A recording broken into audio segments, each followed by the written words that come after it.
Today is a day of departure for me for India, and I'm very sad that I have to leave my children here. It's a sad day, no doubt. But I have to go, as you know, and you all are going to join me, quite a lot of you. But those who are going to stay here have to understand that they are here with a purpose, not without a purpose. And during my absence, one should not waste that time. On the contrary, you must put your mind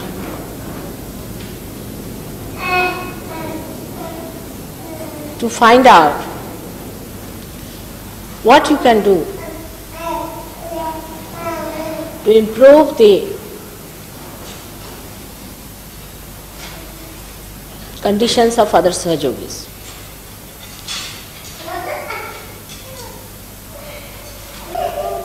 Many of you are Sahajogis and you have felt cool breeze from the very first day and have been feeling it all through. But there are so many still who don't even feel the cool breeze, and they feel very funny about it and feel sort of guilty. Sometimes they feel that they are something of a lower type or something wrong with them, that they don't feel the cool breeze.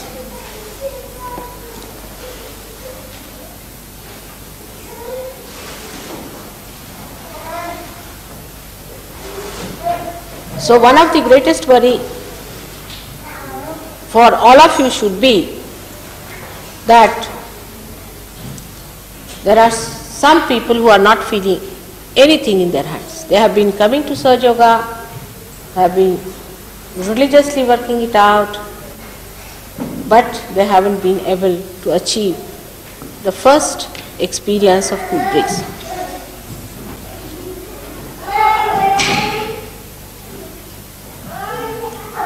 For this, there can be many reasons.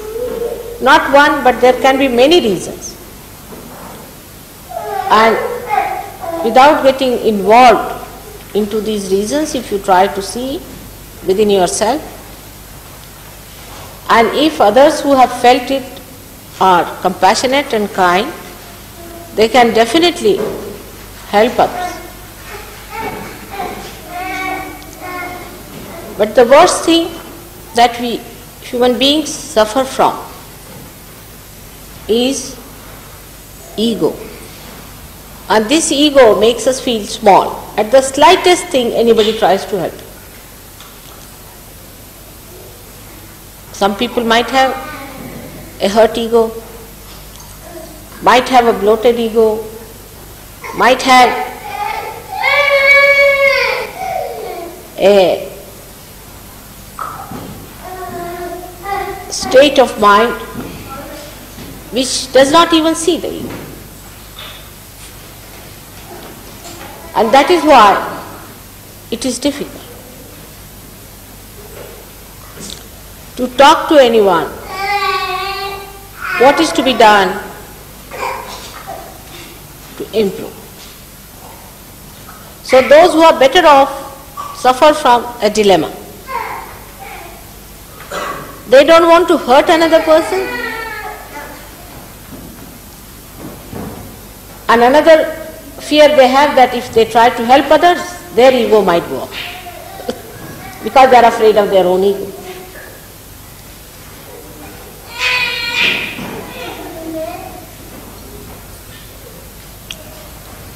But we must understand that once we have come to Sahaja Yoga, once our Kundalini has been awakened, then all of us have now become part and parcel of one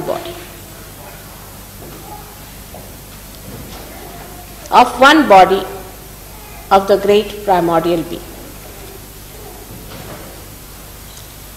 In a body, as human bodies are, supposing a finger is numb,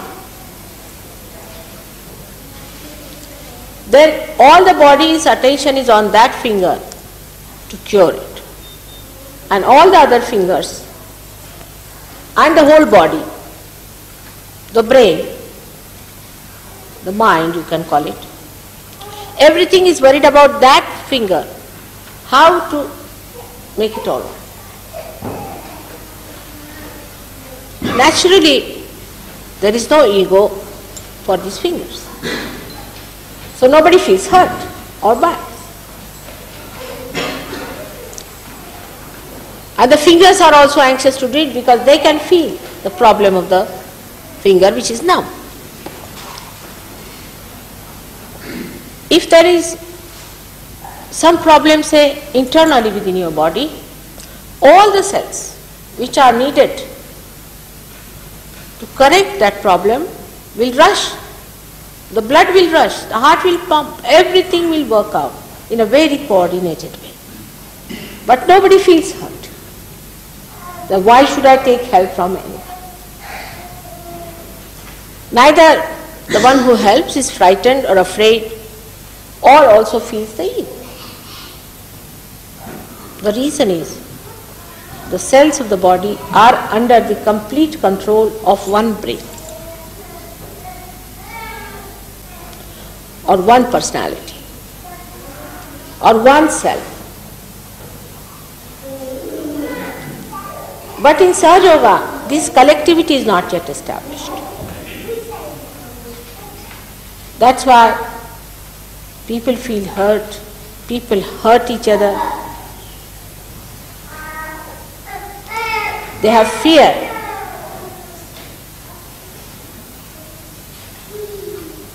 Of another cell, which is the brother cell, which is the partner cell, which is the part and parcel of your own being. Are we afraid of our eyes or afraid of our nose?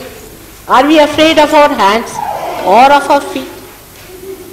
And this collectivity is such a vicious circle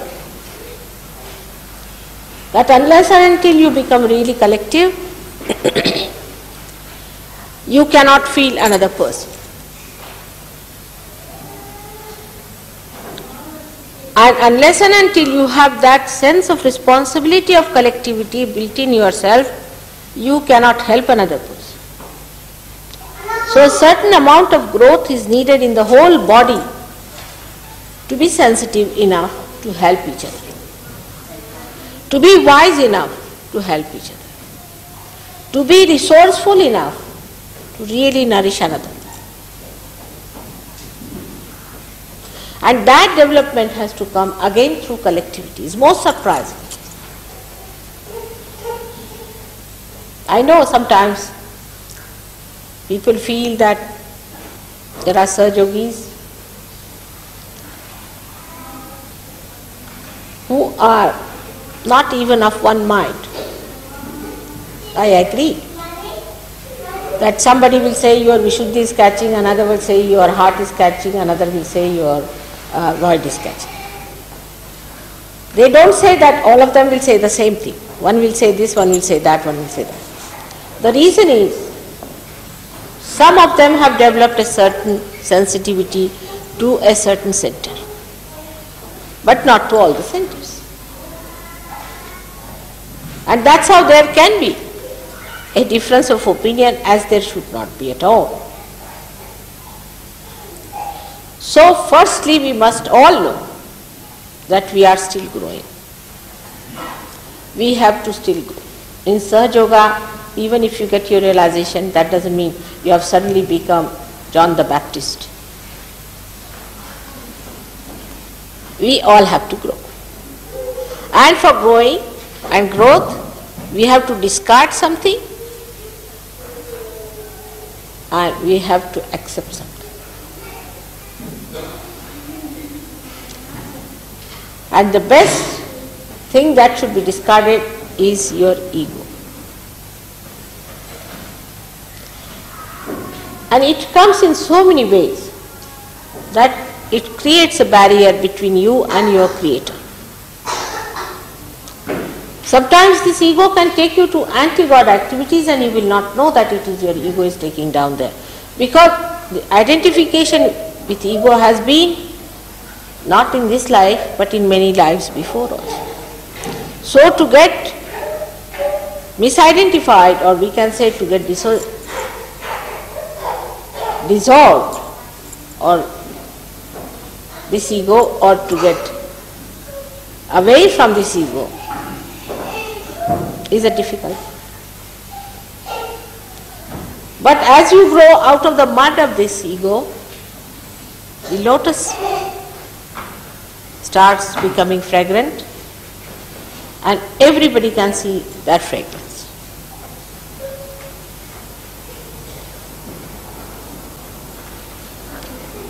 It is more difficult in the Western countries than in the East. Because the whole basis of the growth in the West has been so far based on ego and competition. There is no competition in Sahaja. You just think, if one finger starts competing with another finger, what will happen? It is as absurd as that.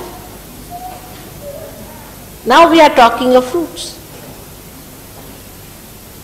We are not talking of the shoot, what people have achieved through Western style of thinking. Now we have to go deep down into the roots. So we must change our methods. There is no competition at all among roots. They help each other. If one fails, another goes and helps. That is how this living process can work out. We have to change our ways of tackling ourselves and others. And we have to realize that God's power of love is the highest, deepest and the mightiest. And this is the power of love that we have to assert. But love just does not mean that you spoil someone or tell lies just to please someone. It may not be pleasing in the beginning, maybe, but ultimately it will. So when you have to talk to someone, of course, you need not be arrogant or rude at all. You should be sweet, you should be kind, compassionate. But it's no diplomacy going on there. It's not any that you are trying to get out some votes from that person. It's a guideline you are giving to the person. And the guideline can be even silent. The greatest guideline for anyone is the precepts you follow, the ideals you have, the way you behave. You know, in India, one person gave realization to 10,000 people. And how he impressed others.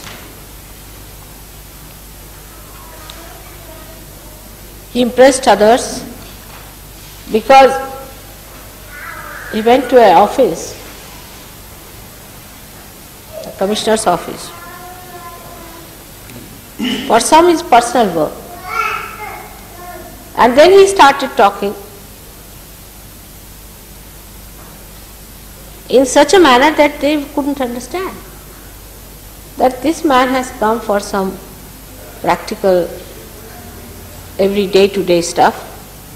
And the way he's talking, the way he's behaving, the way he's dignified and so firm. How is he managing that? So they said, who is your guru? Immediately came into their head, must be some good guru there. He said, I have no guru. I have only a mother. He said, we all have. That's how it started. So, one must know that by your own behavior, you can talk to another person. And that behavior should not be superficial, must be coming from the heart, the concern that this person should be alive. Genuine concern. And even a dog knows that. You don't have to tell anybody by taking some sort of a vow. But even a dog knows what is a genuine concern and what is not a genuine concern. With that concern, you have to talk.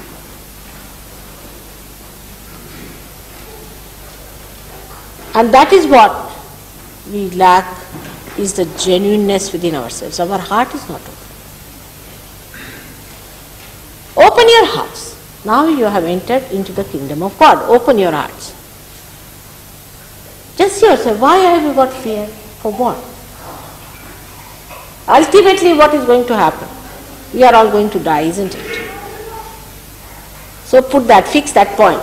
One, we are going to die. Whether a tiger eats us or we jump from anywhere. Something has to happen to us to die. So why should there be any fear? Now, if there could be a genuine fear, is this that you may not receive your realization.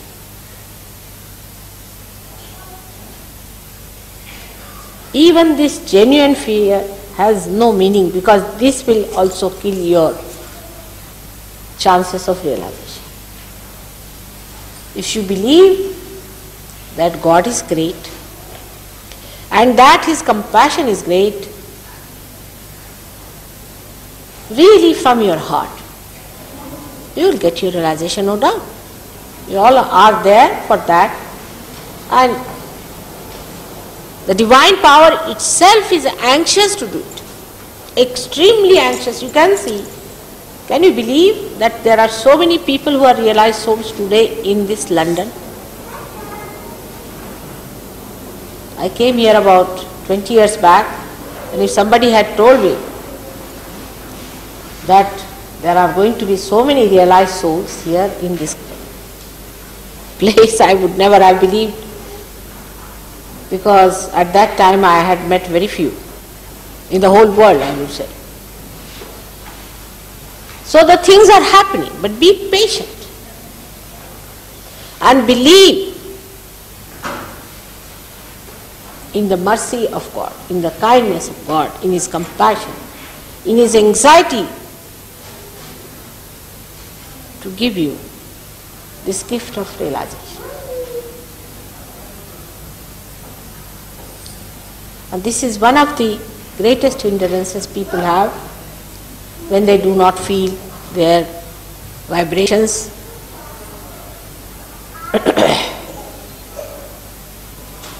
Today I received a letter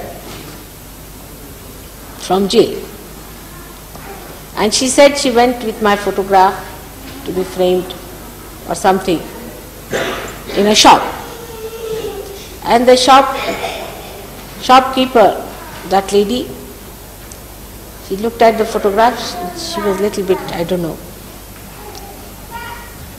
concerned, and she said, whose photograph is this? So Jill just said that to put your hands towards it. Oh God, what has happened? As if some door has opened. Just she put hands there and she gets that. And Jill was amazed, because 6 months she never felt anything. She was breaking her head with it. Mother, I never feel cool breeze, I never feel cool breeze. She is a great seeker, no doubt. And now she says that her brother came and he didn't feel the cool breeze. So Jill said, you have a bad liver. Yes, yes. How do you know? I have. I've got pain in the liver. I've had problems with the liver. So Jill said, put your hand towards the photograph and put your left hand on the liver. Oh God, I am feeling this. I am feeling the tingling and this and that. And he showed the finger for the liver. And she was amazed that this gentleman just walks into the shop where so many people are coming, going. No Caxton Hall, no peaceful atmosphere, no other surgeon visiting there. And suddenly you find this gentleman feels the cool breeze. Not only that, but he can exactly say where he is touching. Nothing happened, no trembling in the hands, no shaking, no burning, and he felt better on the liver. She couldn't understand. What was the reason? The reason is very simple. When you come for a program, there are many others who are already feeling vibrations. And you don't feel it. It's like, you see, they have a property and you don't have, sort of a thing. So, your mind which has worked through competition, mind which has worked through realizing that somebody has something I don't have, haves and have-nots, you see. That mind starts putting fear into your head. Oh God, will you have it or not? Will I get it?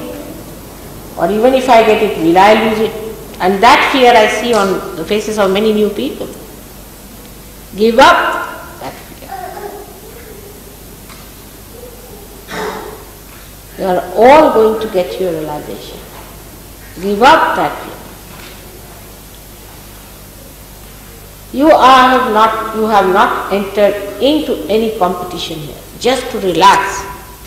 Just relax.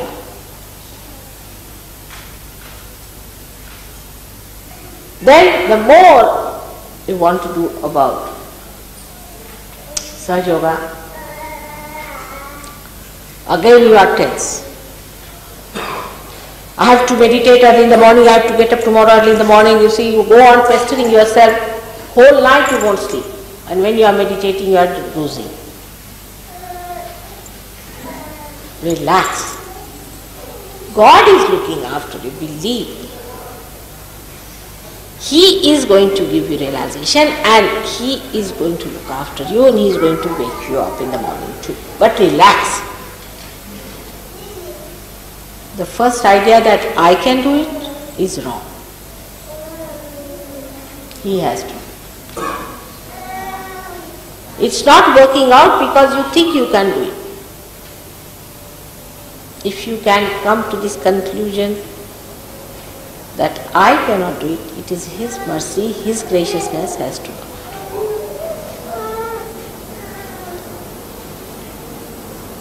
But after realization, you have to do something in the sense, you have to desire. But when I say you have to desire it, again you will say, all right, now I am going to sit down here and nail myself to this place and I am going to sit down and desire it. This desire is a dead desire. You see, just pushed onto your head that, oh, I must desire, Mother has told I must desire.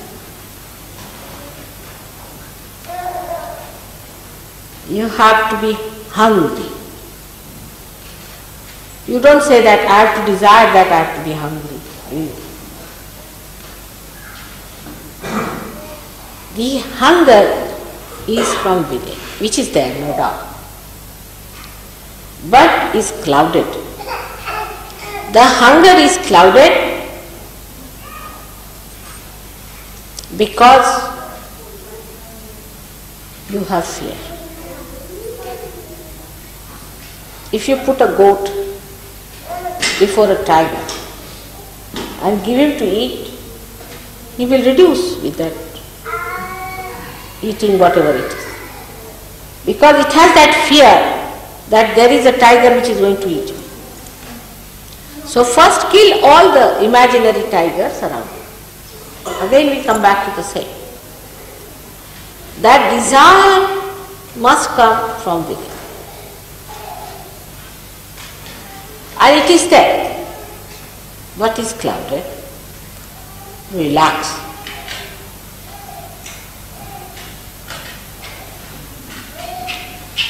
It should not be that I am very relaxed.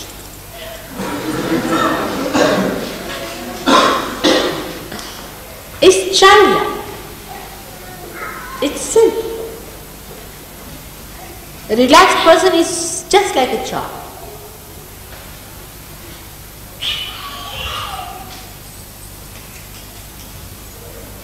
So not to get frantic. Try to relax. That's all. For everyone. But relaxation never means that you are inactive. On the contrary, the person who is relaxed is extremely active on the exterior, but inside is absolutely silent. Absolutely relaxed and at ease. Outside you may feel, as you know now, at this time, tremendous vibrations are flowing. And I can see the flow, tremendous. And all the chakras are doing like this around me. But I see them and they are playing. At the most I may stop talking. But it is flowing. So whether it is for the seeking or for anything else in the world, the first thing is that you must take an attitude of a relaxed witness.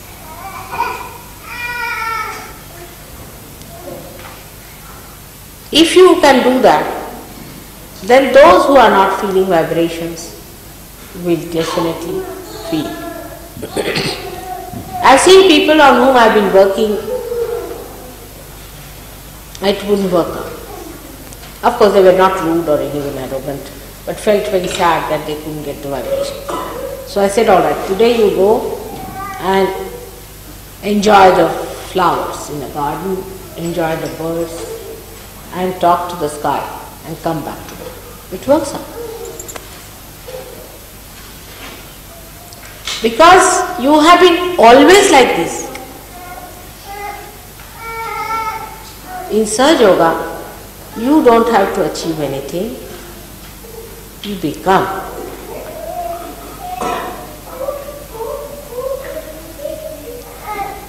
First you become, and then mentally you understand Sahaja Yoga. But those who try to understand Sahaja Yoga mentally first are really in for trouble. Because when you read it, it sounds so great and you think, oh God, where am I?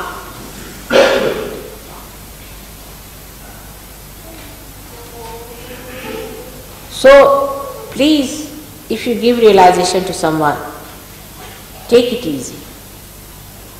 It will grow. Don't give advent to it. Next moment. We do it. Why? We think we should impress the person that Sahaja Yoga is a great thing and the person must read advent, so he will come to Sahaja Yoga and will establish this man because he will see and will be impressed. If somebody is going to be impressed by these things, such a person is of no use for Sahaja Yoga. Take it wrong. If they are going to be impressed by something exterior and superficial, how far will they go? They have to achieve it within themselves, their own spirit.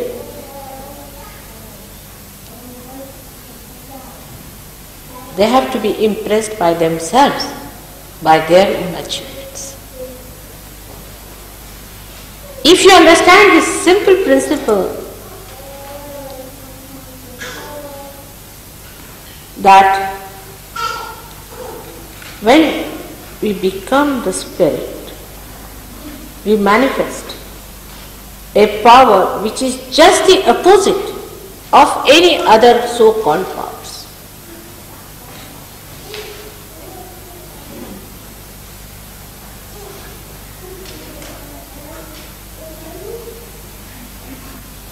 Like you take science, it will analyze. Surge Yoga will synthesize.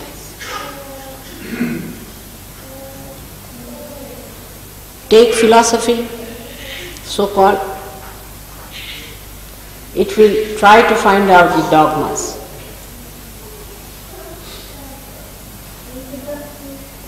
Surge Yoga will neutralize all barriers of all the religions.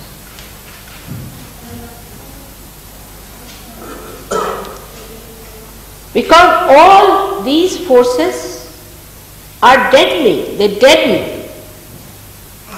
The religion is deadened, God is deadened, everything is deadened by that. While Surge Yoga is a living force within you. And that's how it neutralizes all that is destructive, all that is deadly.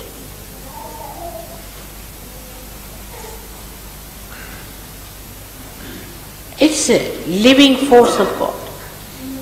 It's a very powerful force. It's very wise. It understands everything. We have heard about it, but we never believed there could be such a force. And the first time we feel that force, we don't want to believe it. How can that be? Because we still don't believe that we can be the source of that force, which is integrating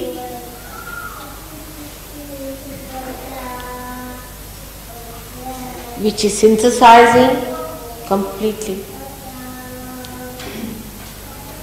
which nourishes, which helps you to rise above falsehood to reality. It doesn't allow any falsehood to build in. While all other forces, whatever you try, political forces, based on falsehood, absolute falsehood. All politics is based on falsehood. We can see that. How can you explain the policies of these nations? You just don't understand. All falsehood. Your democracy is demonocracy. Your communism, I don't know what sort of a thing it is. All absurd, perverted and false. But in reality, you are a communist, you are a democratic person, everything within yourself is the spirit. But to become the spirit,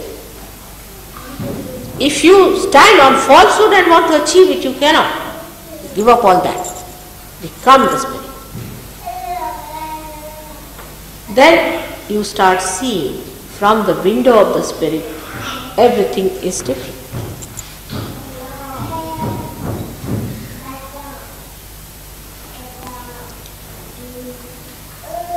So the falsehood that we have accepted throughout stops your vibrations.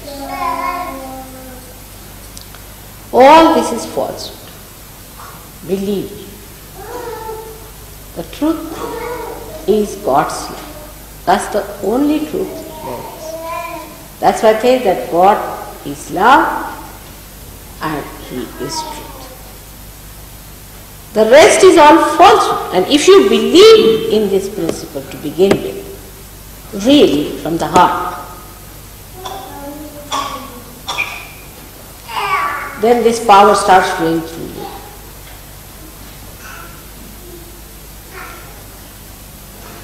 It's the most powerful thing universal thing, which is doing thousands and thousands of things, of making these beautiful flowers, fragrant flowers, our heart beating, creating human beings, animals, everything is done through this living power. And this living power just has to flow through.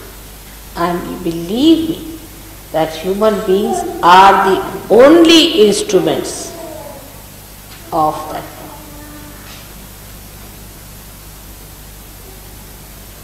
Some people think of compassion and think that they must help other people. That's false. You can't help. You help on a superficial basis.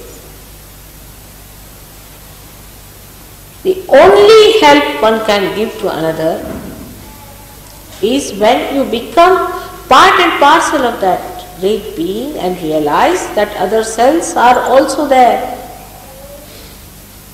who are awakened or may be awakened. That's the real help. That's the real compassion. That's real happening.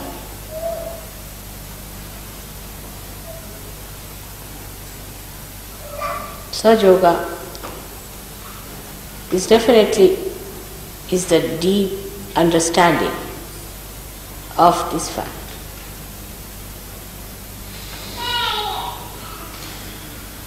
We indulge into activities which are superficial and could be anti-God, as I told you.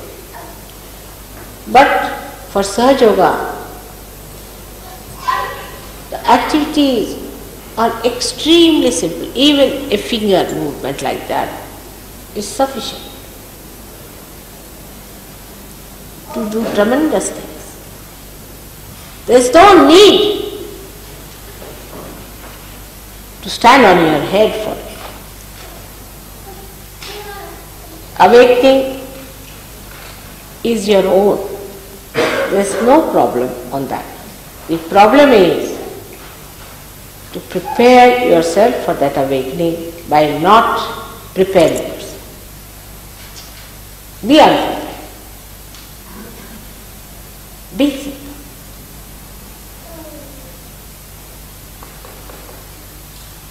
Just be simple. Be childlike. Just that. Which is such a difficult thing, to be simple. No elaborations are needed. Nothing is needed.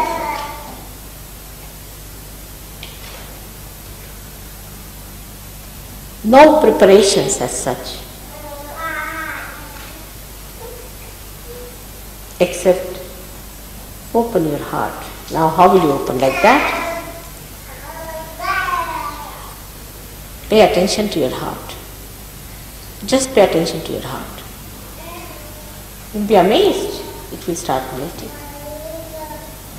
Just bite your heart. The thawing starts as soon as you pay attention to it. Tensions will drop off. And you will feel good breeze. So those who Sahaja Yogis who come to Sahaja Yoga, I didn't feel vibrations, should know that the fear that they have. Everybody thinks that there's a show on, like a dog show, like other shows you see. And they come with that idea. There's no show on. It's a thing that you have to achieve yourself, which you achieve that state automatically. Now this is about the Sahaja Yogis who feel that they do not feel any vibrations. Maybe sometimes it happens also in some places where the Vishuddhi chakra is very bad, you don't feel any cool breeze. So it doesn't matter. As long as you feel peaceful, enjoy them. Why worry about the vibrations? I don't understand. What's the need? If it is not there, well and good. As long as you feel the peace of your spirit, you just put your hands to another person. I remember one gentleman in India always used to say, "Mother, I don't feel anything, I don't feel anything, I've done this." I said, "Thank God you don't feel it." He said, "Why do you say that, Mother?" I said, "Enjoy your peace. Enjoy it." But then he wouldn't listen, so I said, "All right, go and feel the vibration of particular gentleman." And he got blisters on all his 5 fingers. And he came to me and said, "Mother, what?" I said, "You wanted to feel, now have the blisters. What can I do?" So those who do not feel also are avoiding little problems for the time being. Take it easy. It's a very good word. Take it easy. Which is, this word has come very recently. It was not there, never. It was run before. Now everybody just says, take it easy. Especially if you have been to some other gurus and some other meditation centers and all that, where you have been jumping morning till evening, you see. You don't want to believe that Sahaja Yoga you get only by sitting quietly.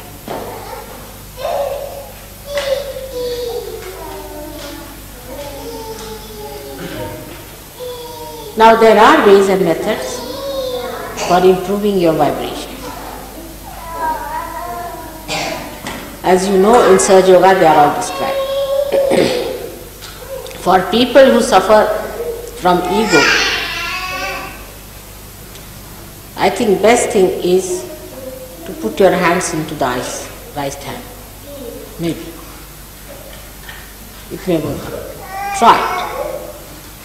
But don't prepare. Just push your hand into eyes sometimes. It may work. And for people who suffer from superego, little bit burning your hand on the candle may help. Just try. Because the hands are not sensitive. So there is a heat or a cold too much. Either you are a frozen personality or you are a heated personality. You are not in the center.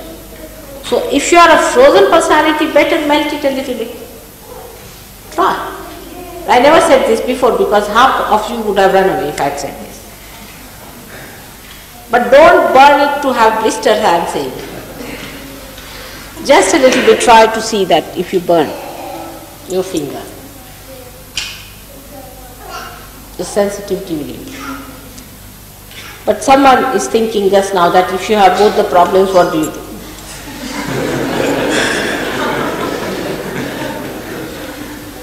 There are permutations and combinations. Because if you get out of your ego, you have a big superego that comes up. And if you get after your superego, the ego comes.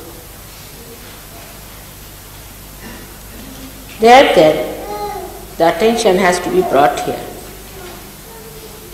And Sahaja Yogis know what it is here to pick attention here. If you can keep your attention here, then you are above this. And if something drops out, it drops out forever because you are standing here. Say if I have a shawl and somehow I can jump onto that gallery and this shawl falls off, then I never have it, isn't it? Because I am there and the shawl is down. So the ascent must take place. If you do not ascend, how do you ascend? Is through your attention. Where is your attention?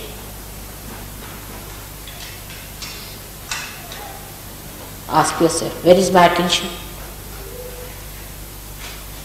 Either you are counting your money, counting your boats, or some people even count lamp posts and too. If they have nothing to do, they can go on doing whatever they like. But count your blessings.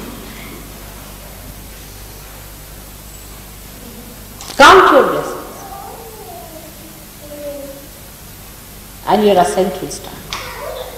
Count your blessing. And that is how you ascend. Ascend in the realm of God.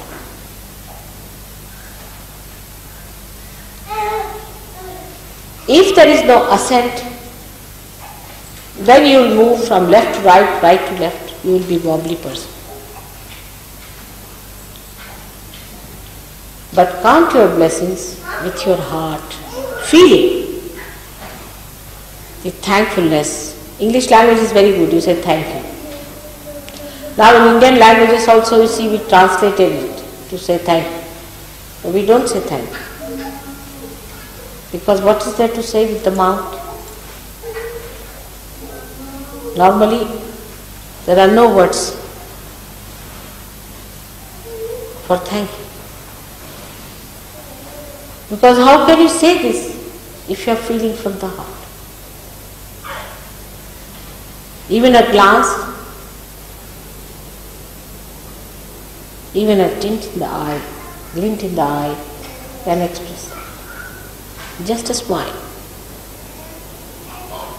just the bending of your head.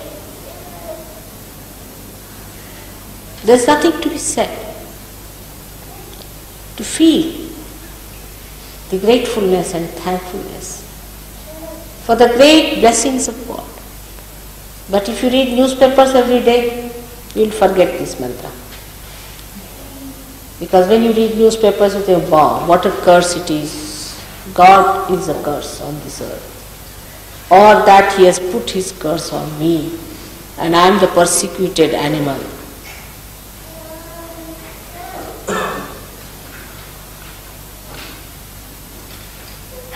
For ascent, it's not a mental procedure, it's a procedure of the heart, which is thanksgiving. Look at the flowers. They are giving thanks to God. The whole being is nothing but thanksgiving. Not worried. They have been plucked, they will die tomorrow. Not worried. As long as they live, is giving thanks. Look at everything. Look at this candle. What is it? It's thanksgiving. Everything that is created is giving thanks. What about us human beings? We say because we can say it. They cannot say.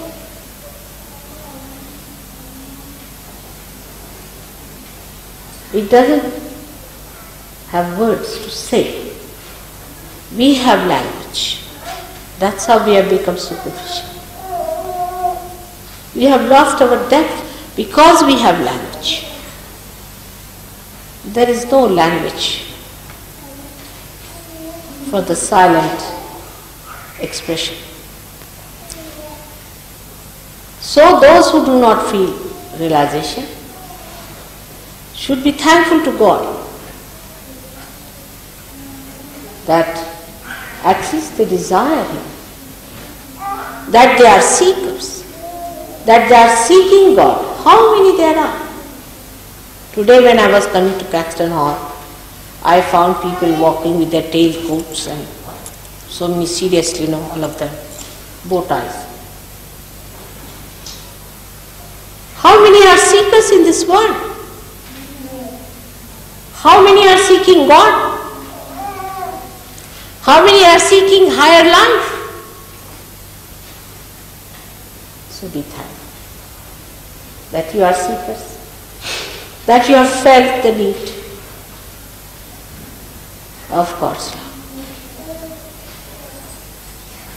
that you do not want anything that is not God.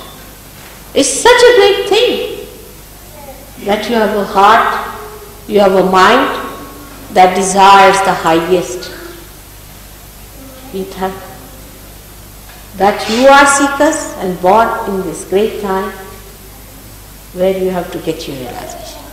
Be thankful. I know you have committed mistakes. Alright, doesn't it? When you are seeking, you have committed mistakes, doesn't it? But be thankful that God is looking after you. You are the special people created by His love, guided by Him. So be thankful. And thankfulness is a quality of heart. That's how, when you feel the beauty of thankfulness, then you start feeling the Spirit within you.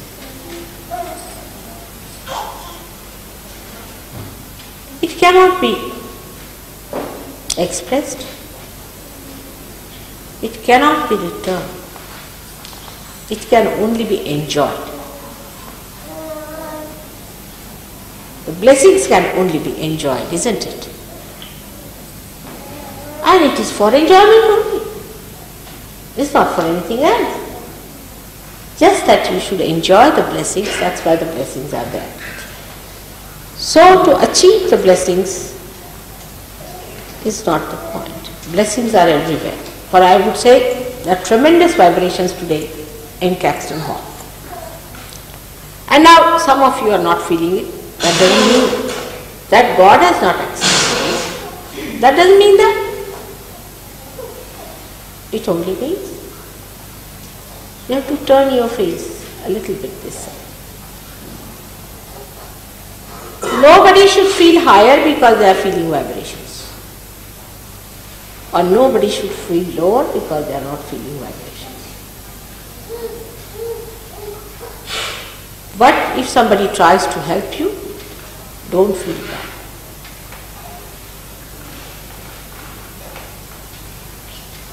Now, all of you who are going to look after the new people here must know that again it's God's blessings that you are here,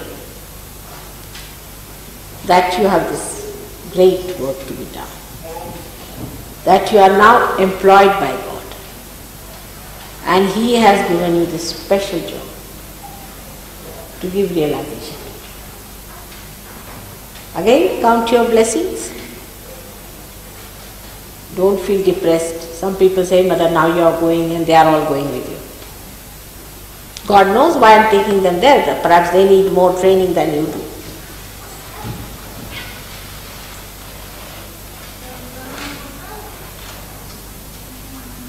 But again the competitiveness comes. Some have to be in the reserve force, as they say. But where am I going? And that is how, in both ways, we have to count our blessings. That you are going or not going is not the point. Both of you have a responsibility which is bestowed upon you as a blessing from God.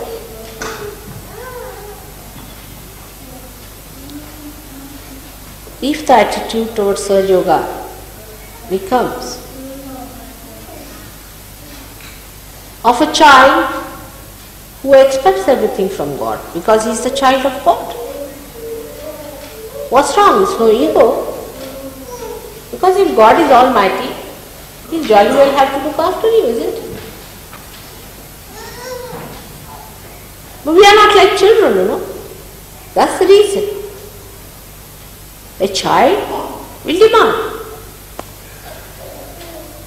But you must have that faith that whatever you demand, He will do it.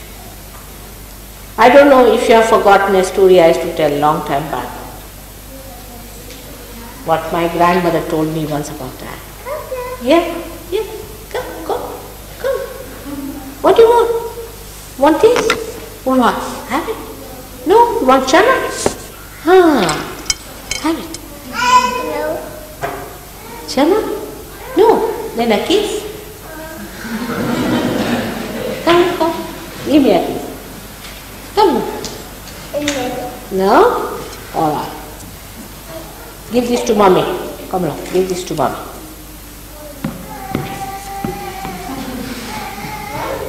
Responsibility. They like it. They like it. You must wash them. All right. Now, what do you want? Yeah? You want flowers? No? All right. You give it to them. Give it to them. Give it to them. Give it to them. Not for himself, but for others. Give it. This is God's son. How children explain things so in such a simple way? We cannot be like children. We are very grown ups, you see.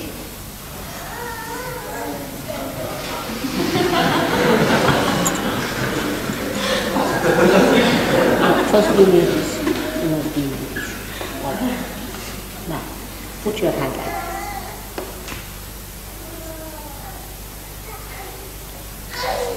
Oh, it's falling.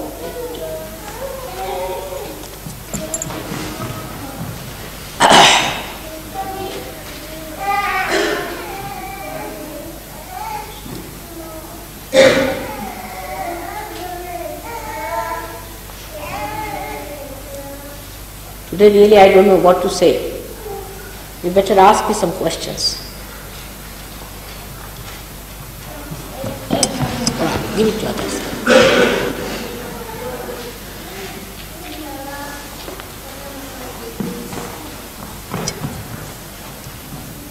Any other questions, please?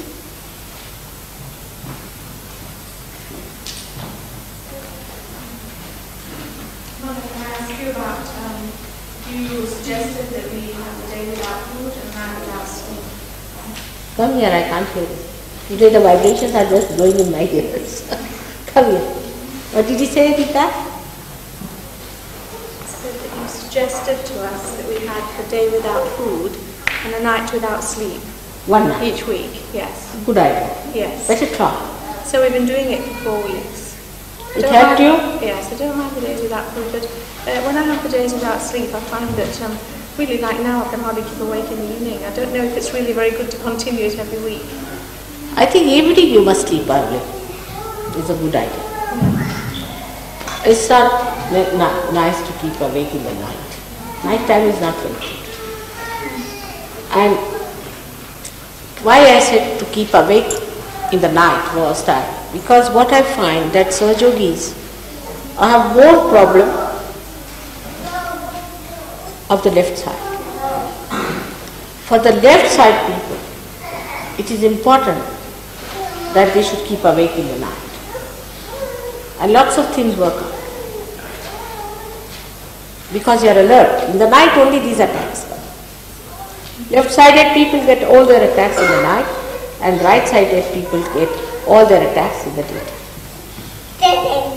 So for the people who are left-sided, in your case especially, you are left-sided. Yeah? So what you have to do? No? Alright. So what you have to do is to sleep less in the night. You can sleep in the daytime. I don't know. Because I'm teaching. Sometimes you can do it, now do it on a Saturday or a Sunday. Otherwise, this left side won't work. Because we have to try and experiment, you know.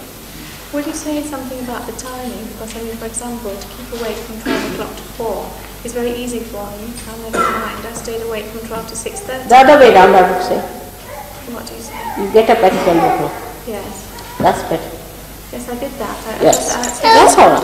That's all right. And if you're awake from 12 to 6, and then can you rest for an hour before you go to work? No, it's all your lookout. There's no compulsion in Sahaj Yoga. You experiment with it. See whatever suits you. Yes. And you will be able to see yourself. You have to experiment.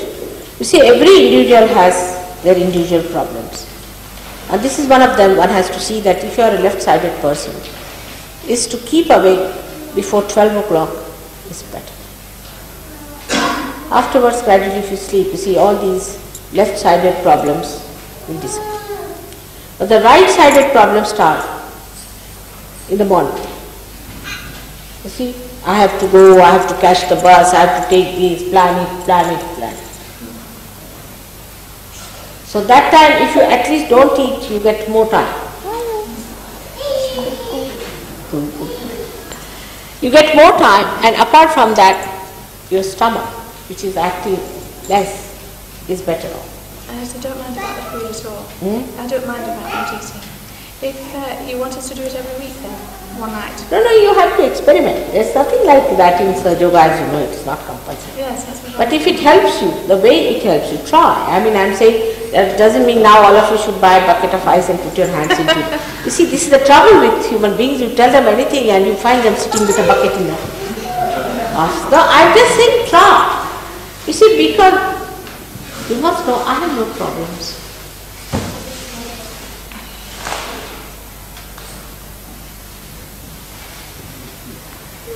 All right?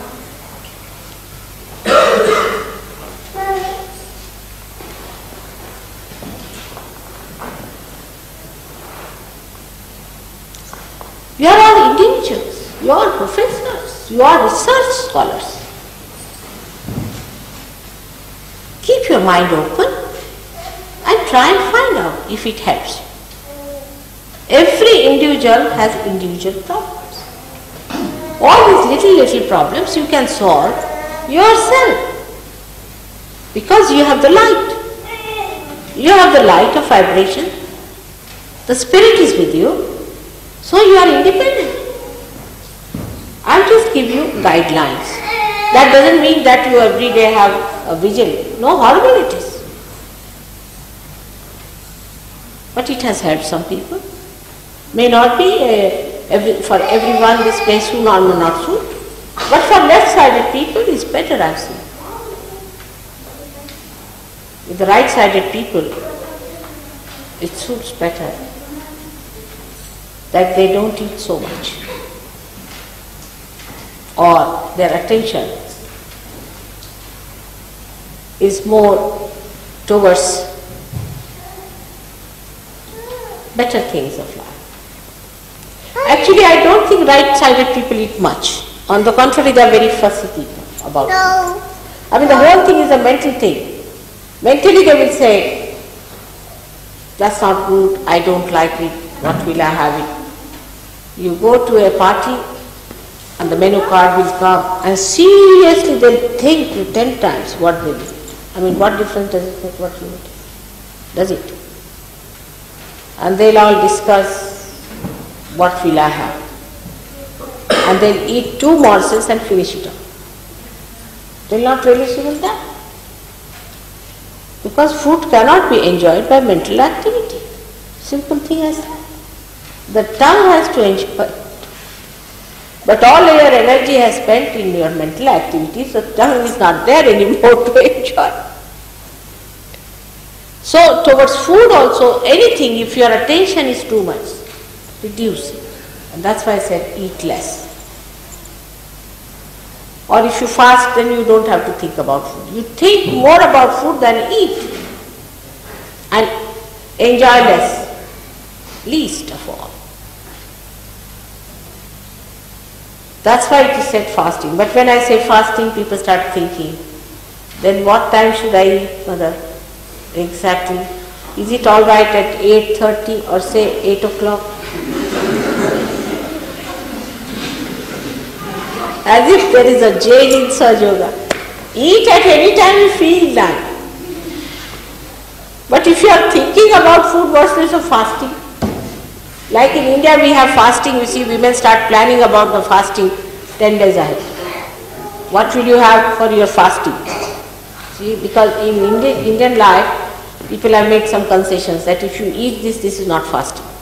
That is fasting. So then they'll plan out what they are going to eat.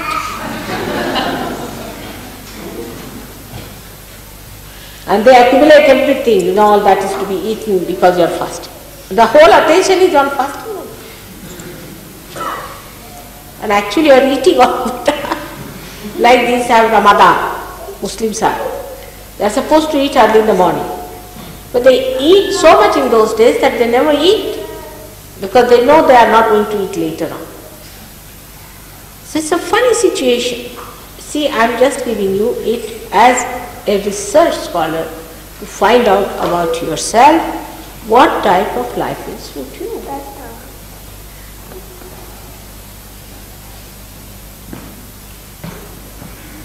Any other question?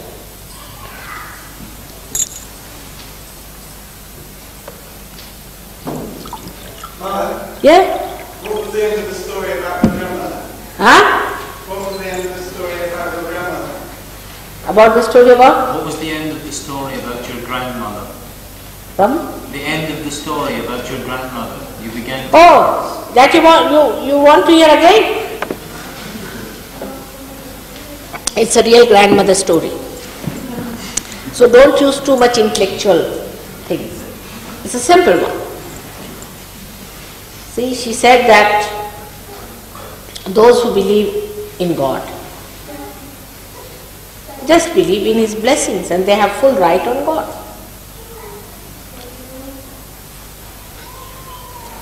She told a story that once a man had to go and see God. Now don't ask question how is it possible, but it's a story.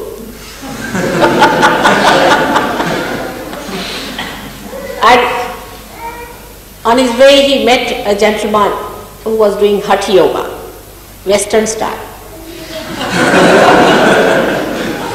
Sometimes he was standing on his head and sometimes standing on one leg and then tying up his hair to some branches and dangling himself and shouting, "Oh God, oh God, oh God." This fellow got frightened, the way he was on. His bones were showing, all his bones, skeleton. He said, "Now what are you doing?" He said, "You see, I'm calling God, when will I see Him?" He said, "All right, I'm going to see God now. I'll tell Him, but for till then, at least don't go to this extreme, it's too much. And you settle down. I'll go and tell God that He must come and see you, otherwise this is going on too much." Then he went ahead and he saw one gentleman just on the side of the road, was sitting there. He said, "Hey, what are you doing here?" He said, "I'm doing nothing, God is doing everything, what am I to do?" So he said, "I'm going to see God, have you any message?" No, you just tell him, "You see, I have not eaten my food today and he is not bothered. Please tell him to send all my food properly to me and tell him that I need the food." So this fellow said, "Look at this arrogant fellow who ordered God like this." And he says God is doing everything and he's just relaxing and ordering God. So he went to God. And whatever work he had, he finished with God and all that, and then he looked little perplexed. So God asked him, "What's the problem?" He said, "I have 2 more jobs to be done. There is one fellow who met me on my way and he was doing all these horrible things to his body, and he said that I hope I'll meet God with all this." "Oh, I know him very well," God said. "All right, go and tell him that you have to do some more of this. It's not sufficient." So he got a shock of his life. He said, "Look at this, God has no compassion at all. How does he say?" So the other fellow he told about, the one who was just on the roadside. So he said, "Oh, he hasn't got his food. How can it be?" God called all his managers, everyone. He said, "How is it you have not given him the food? Please, arrange immediately." He was surprised at what sort of a thing it is, and this fellow is just ordering God and God is looking after this fellow. So God, as He knows about everything, He told him, "All right, you are perplexed, all right, you go down and tell them one story. It's a tall story, but you tell them and see their reaction." So said the story was that you go and tell them that I saw God passing a camel through an eye of an eagle. He said, "All right, I will do that. To both of them you tell and see their reactions, and then you will know why I did it." So he went to the first fellow and told him that God has said, "Still you have to do more of these things. He'll come and meet you but you have to go more, do more. He said, yes, yes. Then he will meet, so I will do more and more and more. Then he said, and what happened at God's place? He said, it's something miraculous. What was that? He said, the God passed a camel through an eye of a needle. He said, must be a very big needle. He said, no, just ordinary one. He said, how can that be? Now, you are being to God, so you are telling me stories. You can't get along with me like this. I understand this is all false. Just telling me stories. So, this gentleman said, all right, I'll go to the other gentleman. So he went to him. He was having his food. He said, oh, sit down, sit down. God has sent all food for me. I know, once I tell him, there's no need to tell him also. He really looks after me. But he wanted to have some message, so I said to him, but how much he has sent food for me? How can I eat all that? So this fellow was surprised, you see. He said, what happened? You went to God, what did you see then? He said, I went and I saw a camel was passed through an eye of a needle, a very small needle, I tell you. And I saw it. He said, so what? What's so surprising? After all, he's God. What is there for him, for a camel? He can pass universes after universes. He's God Almighty. What is so miraculous for him? Then he realized, this is what it is. If you have faith, God wants to establish it. Only your faith works. But the faith in Sahaja Yoga, as you know, has to be the faith of the spirit, of the experience, is not blind faith. When your eyes are open, you have to have faith in God. But still after realization, so what? Vibrations are there, so what? What is it so great? Yes, so what? Then God says, all right, go ahead. It's such a tremendous thing that you get. But you don't have faith in yourself, how can you have faith in God? You don't respect yourself, how can you respect God? And this is exactly what happens to human beings when they deny Sahaja Yoga. As you know, there have been some miracles also in England which were stunning and people were surprised. But there's nothing to be surprised at. Oh, it's absolutely very common. And I wish Gavin could tell you about these few miracles that he has seen, because some of you may not be knowing about it. So I would request him to tell all about this, what happened and what has happened in India. To me it is not at all miraculous, it is nothing. It's very simple. And this is being published in the newspapers and all that. I think it's better that Gavin should tell about this.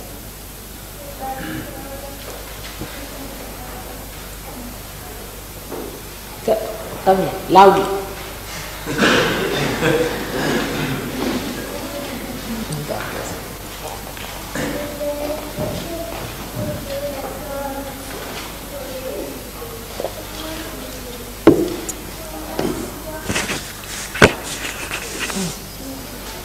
One which reached the newspapers happened in Bedford about just over a month ago. For the first time, Sri Mataji had a program in Bedford, and we learned the next day that a young boy had been going home on his motorbike and he had an accident. He fell off the bike, and he said that the lady stopped her car and got out and put her hands on where he was hurting. He felt better. So he went to the hospital because they asked him to do that, and they said, you're all right, they discharged him. And then he saw the picture of Mother in the newspaper, I think. And he told his own mother, he said, that's the lady who stopped the car. So newspaper reporter heard about this. And he rang up the people who were organising the programme in Bedford. He said, is it true that this lady who came to Bedford stopped her car to heal this boy? And they said, what time was it? He said it was about 9:30 on that evening. He said, it's impossible. Mother was giving a programme in Bedford in the Guild House.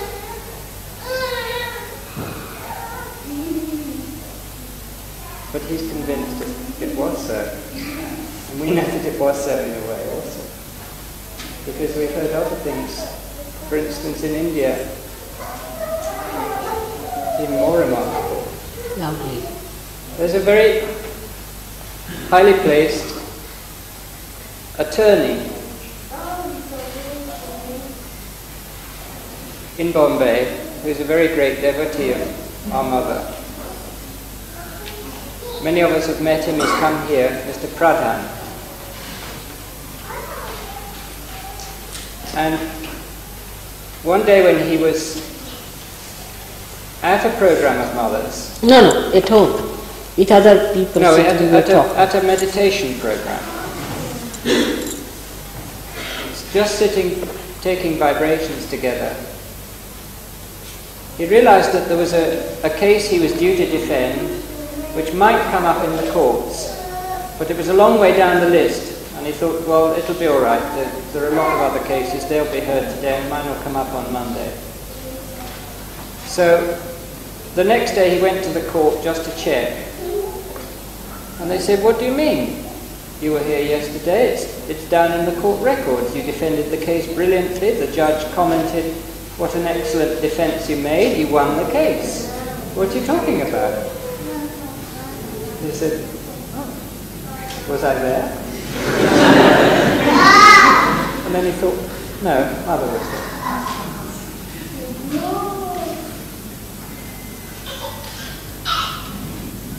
A pet person. And Petkar is another one. In Pune there is a great Sahaja named Petkar.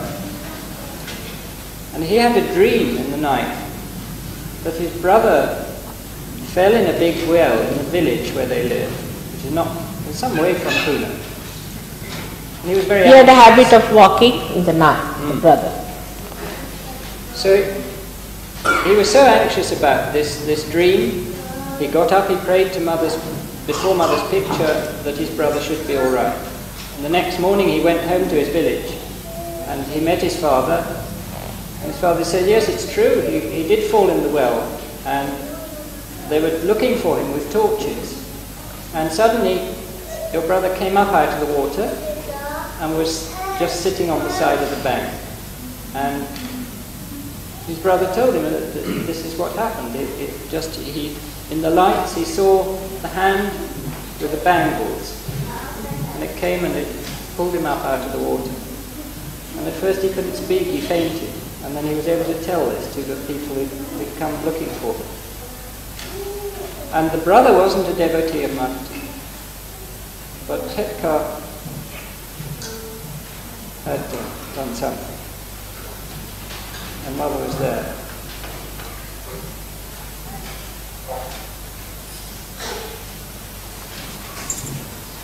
It's like a camel being passed through the... All right. So, any other question, please? Thank you very much.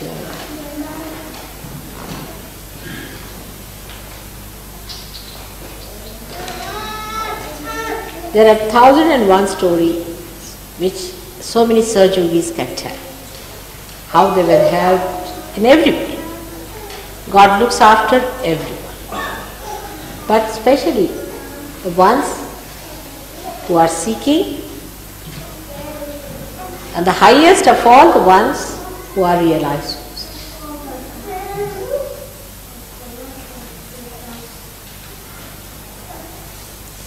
If there is any question, please ask me.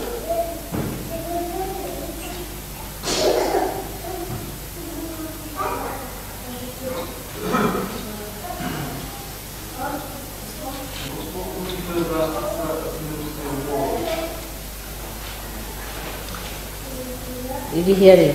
What can we learn about the protection of nuclear war? What is the? What can be done about the threat of nuclear war? What can be done about the threat of nuclear war? If you believe in God, just don't think about it.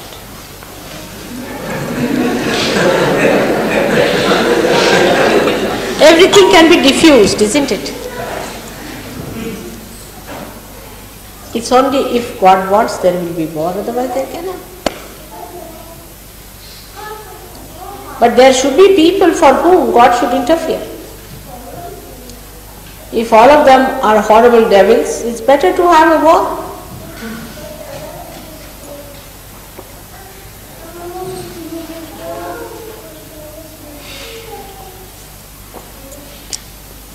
Man proposes and God disposes. This is English proverb. You have forgotten all that.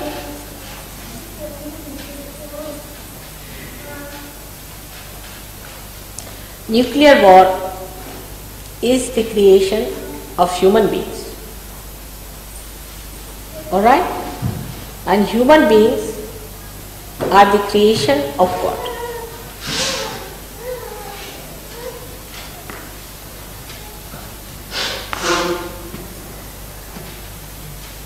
So the Creator is not going to allow these stupid children to work it out. But in case they are that stupid, all of them put together, let them have it.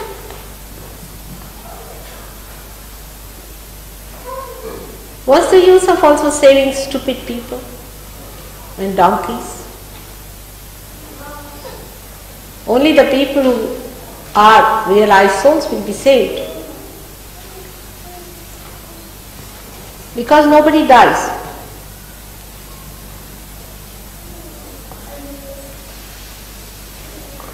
They will be reborn again, those who are innocent. And those who are devils will go to hell.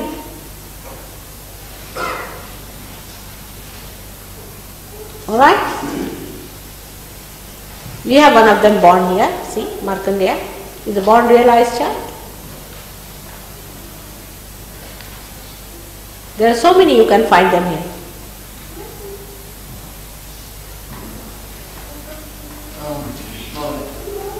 How does one dissolve fear? How does one dissolve fear? How does one dissolve fear? Fear.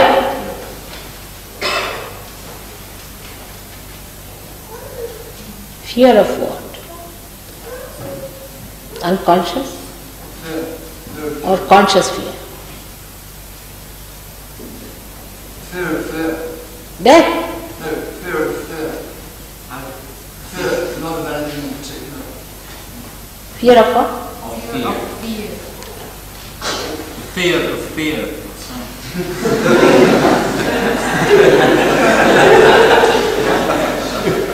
What fear it is? I tell you. Oh, fear without reason. You see, the fear comes to you because not you are one with reality. You are not one with reality. Alright?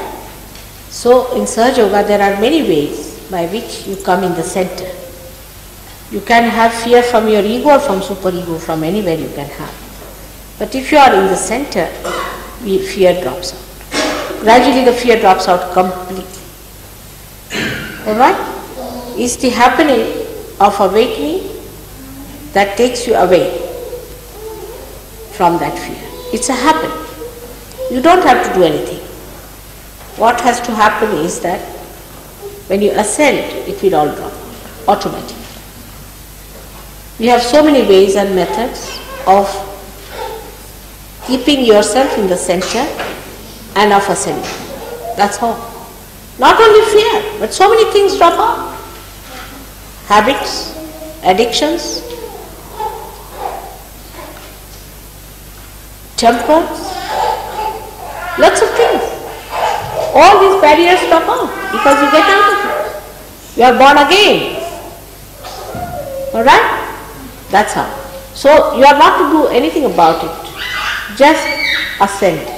And there are so many ways and methods. I hope you will come to our programs and to our ashram here, and they will tell you how to do it. There are many, we had people who had horrible fears. They are all right. Now they are fearless. But they are not fearful. What advice regarding food? Regarding what? Food. What kind of food should we take?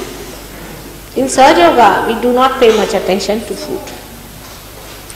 Only thing I feel that so much attention has been paid to food is not a correct attitude. See, the spirit doesn't eat at all. It's a detached. Atma is beyond. Now when we try to say that if we eat this kind of food, Atma will be happy, that kind of Atma will be happy, is not true. For example, we say vegetarianism, which is a very common problem with people. You'll be amazed, all the false gurus are vegetarians. One by one. Mahesh Yogi, Rajneesh. Rajneesh is a great vegetarian. He doesn't even eat garlic and onions. This Mahesh Yogi's disciples, if you show them a garlic, they'll jump 100 times. They are afraid of the garlic. Can you imagine? But I don't say that you eat meat. That's not the point. But those people, whatever they require, they should eat. But don't eat meats of animals which are bigger than you. Now what happens? How the evolution in the animals take place? Nobody has put attention to that. Supposing there are many chickens, you say, I'm not going to give realization to chickens, am I? Or to bugs, am I going to give realization, or to mosquitoes? So our attention is on these, not on the higher level of life. When we think of food, that we must save chickens. Actually nothing dies. As Krishna himself has said, nothing dies. Alright? And that's how some people denied Krishna, because he had a samhara shakti, he used to kill. And killing is so important in evolution. Otherwise, if you don't kill these Rakshasas, are you going to adore them? What are you to do with them? They are to be killed, they are to be thrown out. In the evolutionary process also, so many things have to die out for the real thing to come out. Say this flower has to die to become the fruit, alright? And there is no hinsa in it. The word hinsa is so much misinterpreted that people are satisfied if they do not eat meat. It is not true. For some people it is essential they must eat meat. Now, as you know, Sahaja Yoga works on the power of Shakti. And the Devi not only killed Rakshasas, but she ate them. And she drank the blood of these Rakshasas, as you know, Raktabijas. So how can she be vegetarian? Just put reason. Alright? Because we are conditioned that way, we think. But actually what happens in the evolutionary process, when a person say eats chicken, not person, we should say, a higher animal, eats a lower animal, then it passes through the circle and achieves a higher life. It's absolutely, this is how evolution takes place. Of course, we can give realization to human beings, so we need not worry about that. That's a different point. But if you eat chicken, you definitely give it a higher life. But not the animals which are bigger than smaller animals. If you eat, it's not going to be harmed by that, no doubt. But you may be harmed. For example, if you eat mosquitoes, you will be harmed. Now, in countries where there is not even any vegetable or anything, they have not seen green leaves, like Greenland. Now the name is Greenland, they have never seen green color. Are they sinners that they can't live without eating meat? How can God be so partial? There are many countries where they cannot live without eating meat. So there must be some reason. Alright? So reason it out. If you eat vegetables, alright. If you want to eat meat, it's alright. But again, for a Sahaja-yogi, what we decide is not on what you like, but what is good for you. For example, for Western people, it is better that they don't eat much meat now, because I think they and their fathers have eaten all that. Eat less. They should have more carbohydrates, while the vegetarians should take more proteins. If they do not like meat, they should take to other proteins, because proteins are very important. If you do not take proteins in life, people suffer. In Sahaja Yoga, we find such people have trouble from left tummy. I have seen in India many people who are strict vegetarians have a problem of left tummy. So we told them, alright, you can eat proteins. There are so many proteins you can eat. If you don't like to eat meat from childhood, you have not eaten, you don't feel like eating, alright, forget it. Eat some. We have to be wise. We have to be open. We are not to be bound by our conditioning from childhood. This we must understand. That vegetarianism is not going to take you to God, neither non-vegetarianism. Because the spirit is neither a vegetarian nor a non-vegetarian. It is a detached, it's above. But whatever you need for your body is important. If you need protein, eat protein. If you don't eat protein, don't eat protein. But then eat something which you need. So it is not that one has to understand it in a way that we understand as a chicken and vegetables, but we must understand in the way a doctor understands the protein and carbohydrates. Alright? Whatever you like, you can eat. There's no, in Sahaja Yoga, there's no such a compulsion. So many saints used to eat meat. So many saints. Guru Nanaka, Kabira, Muhammad Sahib, Christ, Rama himself, Krishna himself, all of them ate meat. Even Buddha ate meat. The proof is that at the end of his life, he went to one of his disciples who was a hunter. And he told him, I'm very hungry, give me something to eat.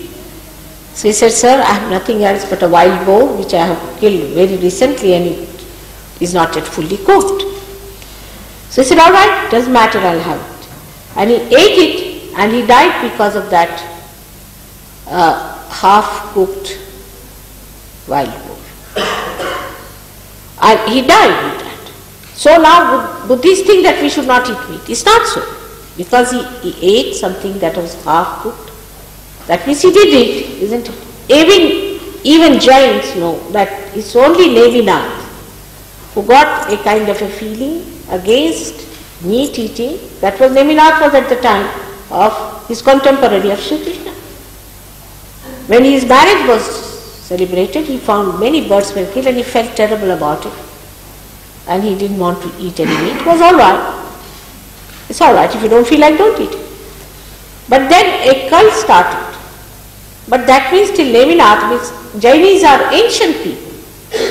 Till Nevinath, they were eating meat. Is a fact.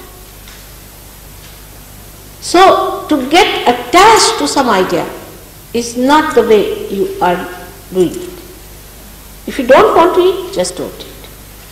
And if somebody has to eat it because of health purposes or because of the need, there's nothing wrong. Everybody has a different need. Every individual has a different need. If I personally take just vegetarian food, I won't exist, I can tell you. Because I have such a great capacity to have purges. If I meet somebody, shake hands with somebody, he has lots of boots, you see, then I just clear him out purging. And if I take just to say carbohydrates, I don't know what will happen to me. But doesn't mean that I should be a meat eater, but I have to have proteins. That's the point. It's not a question of meat or anything, but it is a question of eating proteins or carbohydrates. We have to be wise about it. And all such cults, you see, that you eat this, you eat that, is not. There is no cult in surgery. Every individual has a different personality, but the common thing is one, and that is the spirit. But, for example, drinking, we abhor. But after realization, before that I don't talk of drinking, because it goes against your chetana, against your awareness. So one has to look after the awareness. So much time has been wasted in people in deciding what to eat, what not to eat. What have they achieved? Nothing.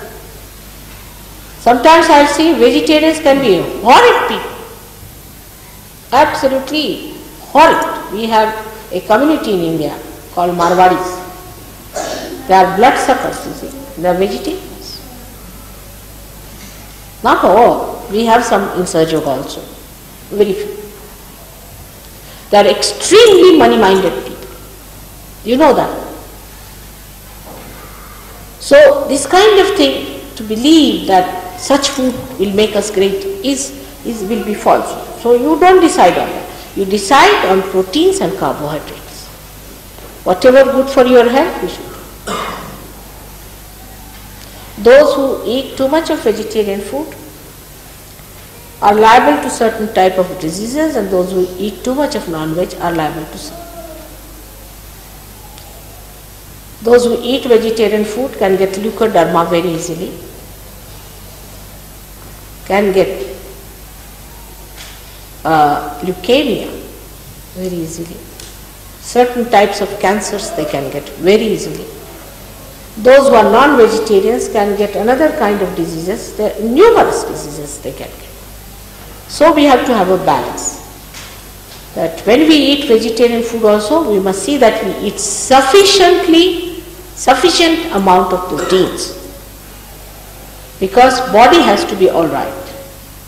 Healthy body is the temple of God.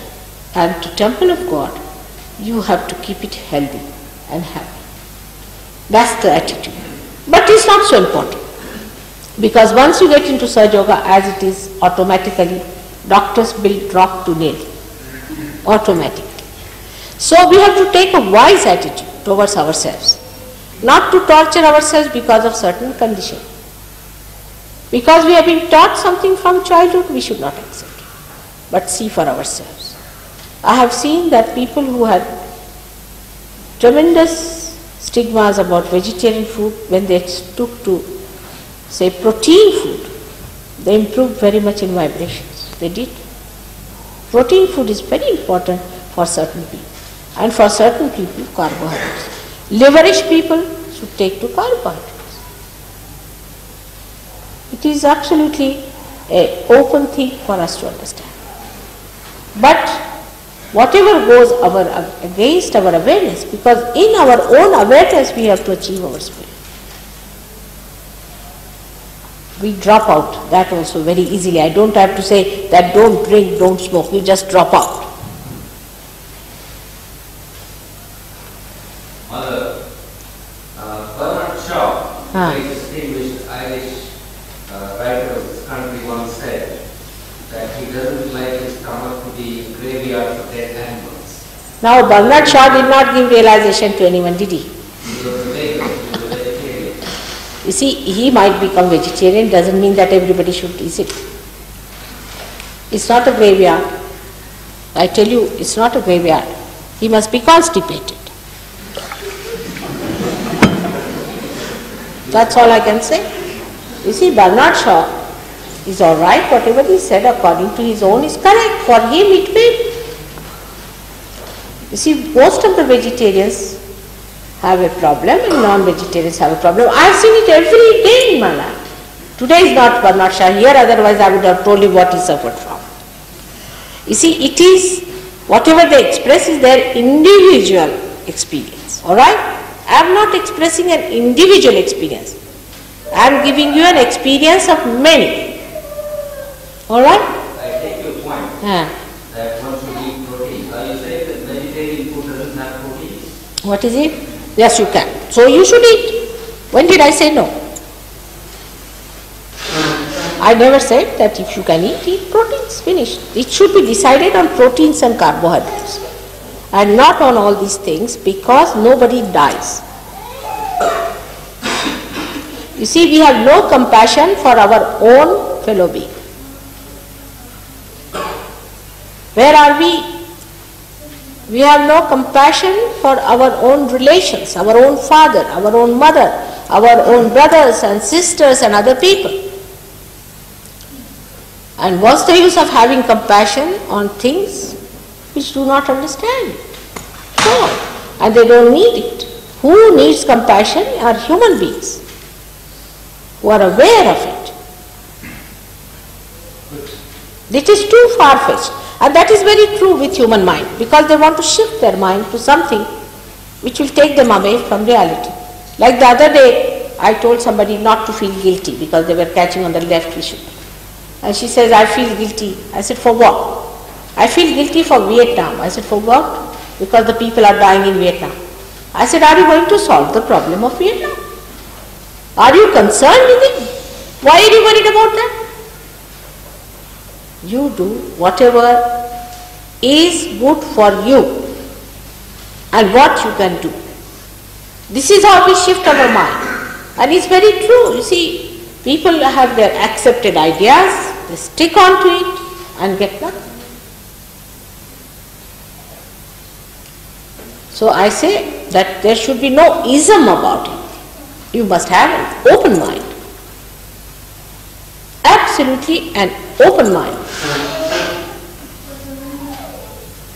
Anybody who, whatever problems they have, they know and they should solve it. I am not here to spread vegetarianism or non-vegetarianism. I am here to spread Sahaja. Sahaja Samadhi. That's what is said. You have to get your Samadhi. And that, how do you get? Sahaja, spontaneous.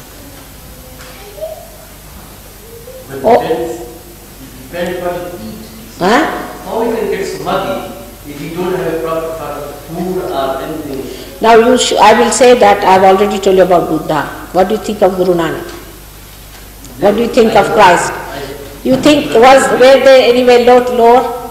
You see, because the spirit is not concerned. As Krishna said, Nainam chidanti shastrani, nainam dahati pavak, na chainam kledayantyapo, no shusayati marata. It is Sri Krishna himself has said it. And he himself has killed Rakshasas, and Jainis are against Sri Krishna because he killed Rakshasas. According to me, he is a hinsatmak fellow. If you go too far with it, then you go to that limit where you start saving bugs and mosquitoes. But we have got it. We have got realization, no doubt about it. First of all, you get your realization. You have had all these ideas. All our forefathers had these ideas. They never got realization. All right? So forget it. First thing is get to your spirit. This is not important. This is, you are just directing your attention to something else which is not important. So many of them. So we discard Muhammad Sahib, we discard everyone. That's how it is. It's Brahminism. It's Brahminism. It's Islam again. We discard all the great people of the world by this. They were not realized. Khalil Gibran was not realized. How will you know? Unless and until you are realized, you will not know who is realized or not. You will live on these ideas only. You have to feel. William Blake was not realized. He was Markandeya himself. We have forgotten so many things, even in the Indian scriptures we never see, we don't want to see these things. We had a great saint in India called Sajan Kasai.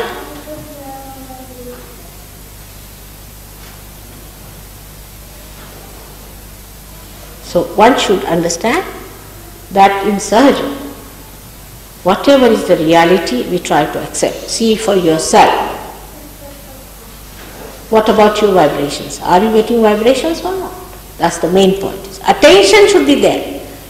Actually, vegetarians have much more attention on food than the non-veg have. I can tell you this. And the women of vegetarian people are all the time busy what to make for their men. All the time they are planning what to have. Aaj papad banaye ki phalana banaye ki, they are all the time busy cooking. And the men are also all the time fussing about food. In that house I ate that karela, in that house I ate this, you better make that. All over Indian men I know too well, and I know all the vegetarians, I am from that country. And the women are busy with that and men are busy with that. All their attention is in food all the time. Women want to cook and men want to enjoy. That's not the way. Remove your attention from food. It's not important. Whatever you are eating is alright. Have a balanced diet. Don't worry about others. You are not forced to eat anything in Sahaja Yoga. Nothing is forced. But you eat what you like. But the thing that you like must be balanced, must be proper, must be health-giving. That's the point. Whatever you eat, you eat. Nothing is forced. You have to see for yourself. So many of Sahaja Yogis just don't eat meat at all. I mean, they just don't eat. They need not eat at all. There's no need. I mean, if you don't want to eat, just don't eat it. I mean, it's nothing. All your quality is tested when your Kundalini is awakened. Before that, you do not know. I have known of people that think, oh, they are very great. Like one sannyasi fellow came in and he was sitting on the dais.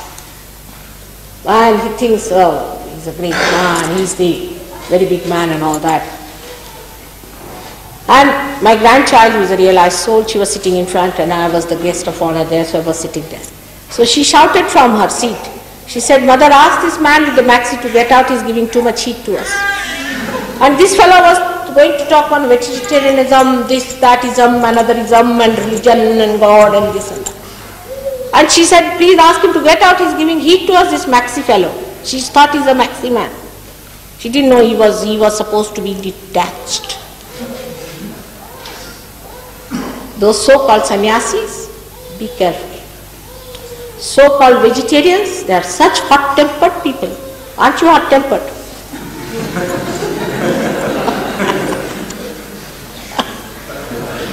So, what you manifest is the point. And manifestation is silent. It works. So somebody said so, another fellow said so, so what? What about you? What have you to say? What have you manifested? Have you got the powers of your spirit? Ask a question to yourself. That's the first thing you achieve. Then we'll talk about these things. First of all, you achieve your spirit.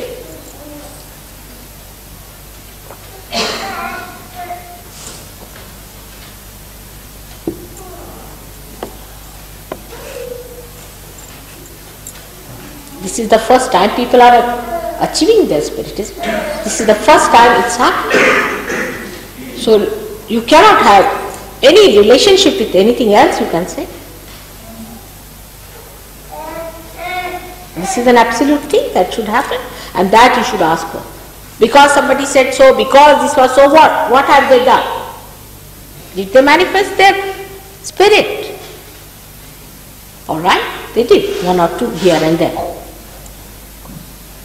So first, get your spirit manifested. Don't get lost into these things. Be kind to yourself. First be vegetarian to yourself.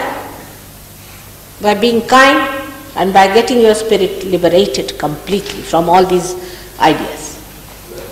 Spirit is a reality, it's not an idea. And it cannot be nourished by any idea except reality which you face yourself and manifest.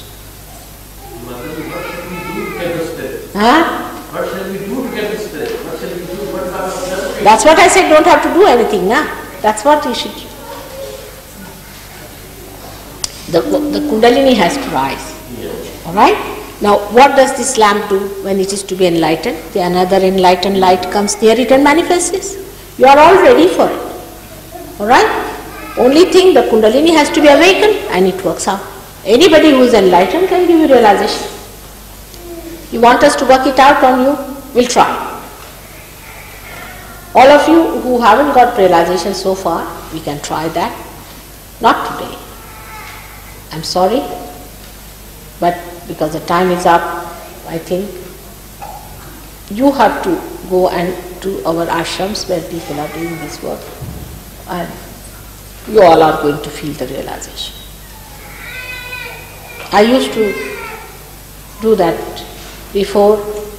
In every program we did it. All of them got their realization in the programs. And if the Kundalini is not coming up, they will tell you what the problem is. Alright? Try to do that. Help yourself. You have to cooperate with yourself. You are not to get identified with some wrong ideas or right ideas or whatever you think. It is the Kundalini which is not moving. Nah? That's the main point is.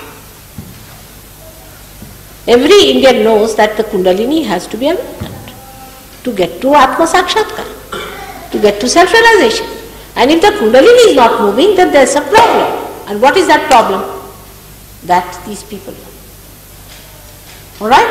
So just cooperate with yourself. Be humble about it, it has to work out. ठीक है ना? आशा रखनी चाहिए. ऐसे हाथ रखिए. Just see, you will work. It will work out. It works as Chaitanya Lahari in the hands. I mean, I would say people like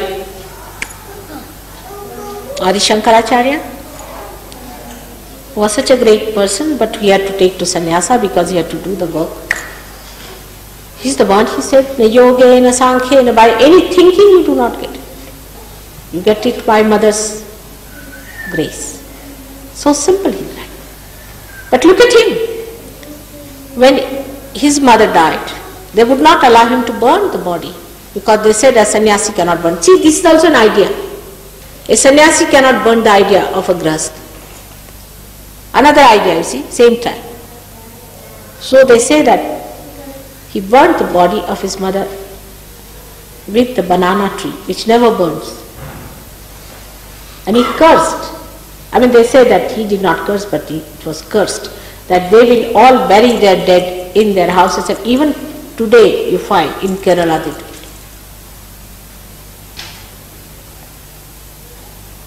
So many people with these ideas have killed so many saints. Do not have fixed ideas. Sainath, so many people, Sainath, they say that, many people say that Sainath was a realized soul. Not this new one, but the Sainath. But he was a Muslim. Kabira was a Muslim.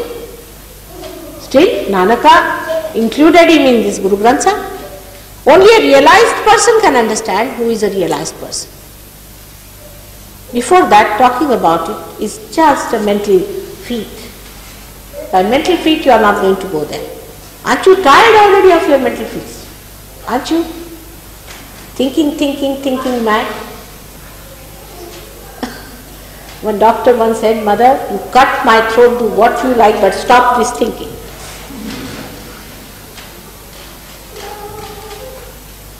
So give up all these ideas that are yours. Achieve the reality. Achieve the reality.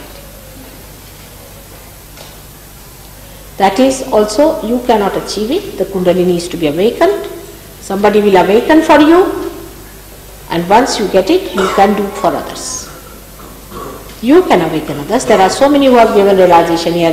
These people are looking so simple and ignorant, but they know all about it. They are experts.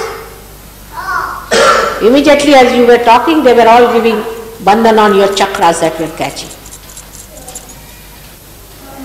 They all know. You do not know, but they know. Alright? So with humility, you must go and receive your realization, learn all about it, and then you give realization to another person. That's the main thing we have to do today. We are not here to save bugs, mosquitoes, and chickens.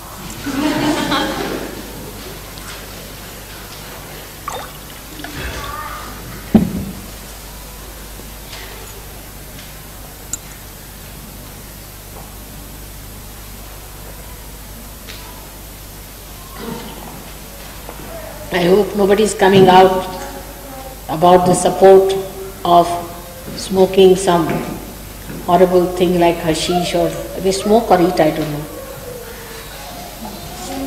Like we had a big letter from someone who says that Mother, people will never understand you unless and until they smoke. What is it? No, cannabis. I don't know what is that supposed to be.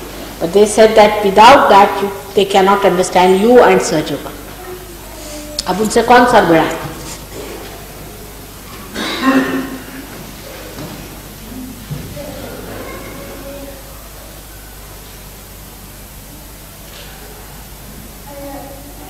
Alright?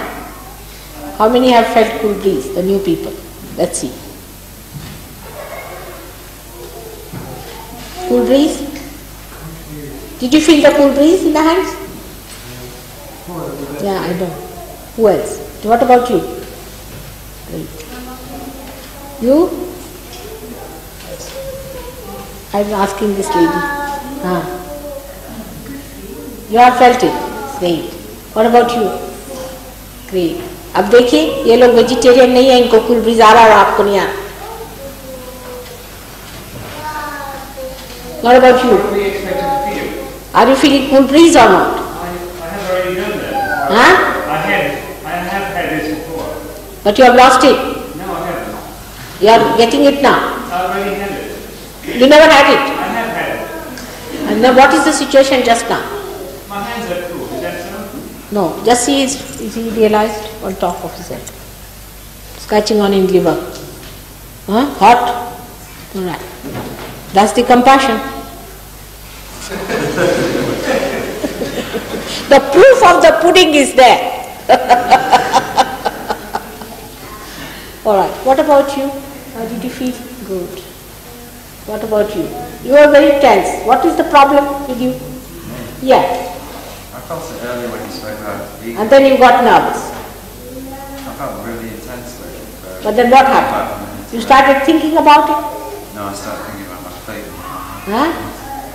I started feeling uncomfortable physically. What is it? You started feeling physically uncomfortable from And I seemed to lose it. I know. Then you sit on a chair. There's no compulsion.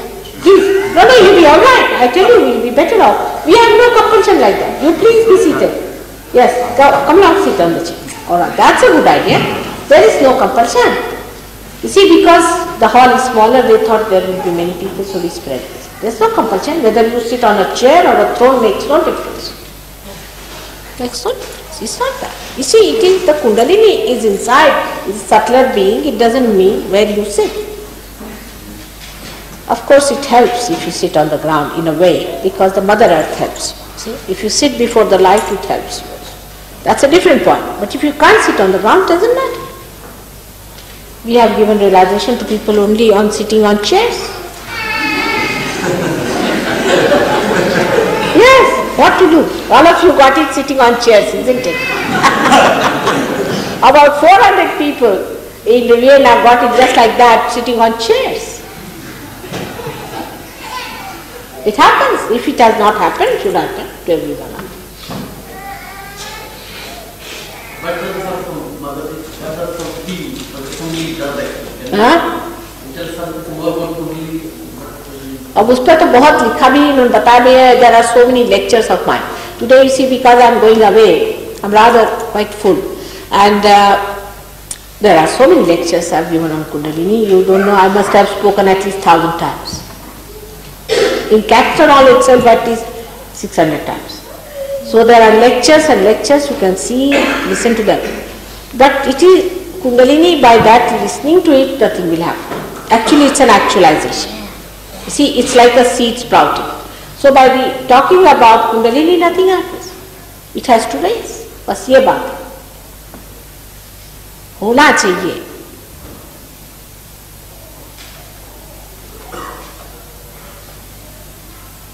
आप शिवाजी महाराज थे, उनके बारे में क्या सोचते हैं? शिवाजी महाराज या Rana Pratap, they were all Kshatriyas and they used to eat meat. What do you think of Shivaji Maharaj? Was he a bad man by any chance? Or Rana Pratap? They were not spiritual. Huh? They were not spiritual. They were? Not spiritual. Who? Shivaji? Oh, he was very spiritual. That's the trouble, na? Because you are not a realized soul, you cannot feel the vibrations. जो लोग झंडा लेके घूमते हैं, they are not all. Those who take the flag that they are spiritual, they are not mostly. Mostly they are not. Mostly they are not witty. You see, they are very simple people. They can be kings, they can be anybody. We never understand them unless and until we have realization. Sri Rama was understood by Shabari, but his own father never knew who he was.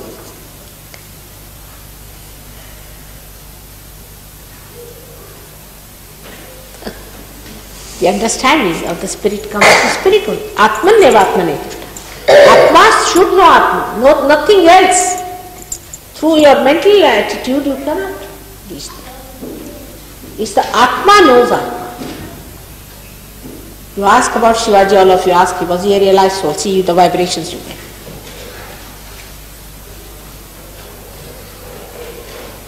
Now they can know. Was he?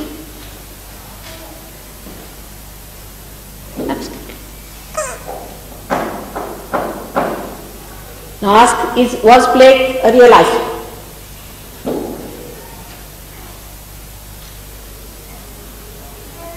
Was he?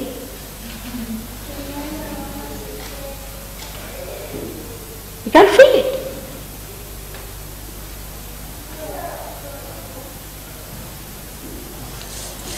It's sometimes shocking, to find out about people who are supposed to be very spiritual are not even realized.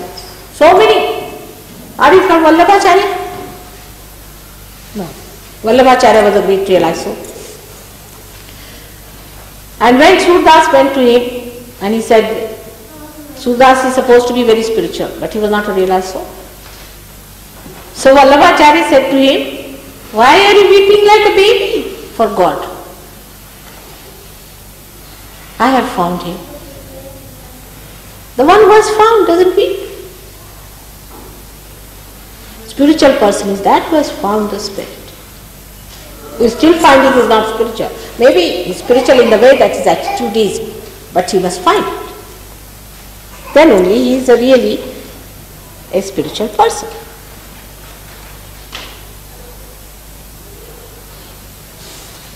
Even an ordinary person could be a realized soul, and a king may not be. We have so many like that. We have so many misnomers in our country, if you find out, in every country. Here also so many are called as saints, and horrible vibrations come from them. They are saints, saying this, saying that. I don't know saints or satans, but they are something like that. And there are people who are real saints, nobody knows about them. How will you make it? Only through Atma, the spirit knows the spirit. Not through mental activity, outward things, but through the knowledge that is manifesting. The knowledge of reality, you know the spirit. There is no other way out. That's a fact.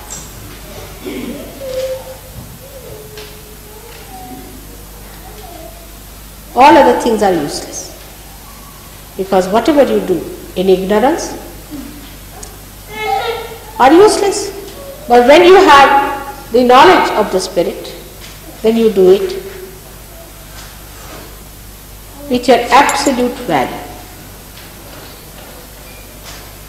It does not know any race, any creed, any color, nothing. It knows vibrations.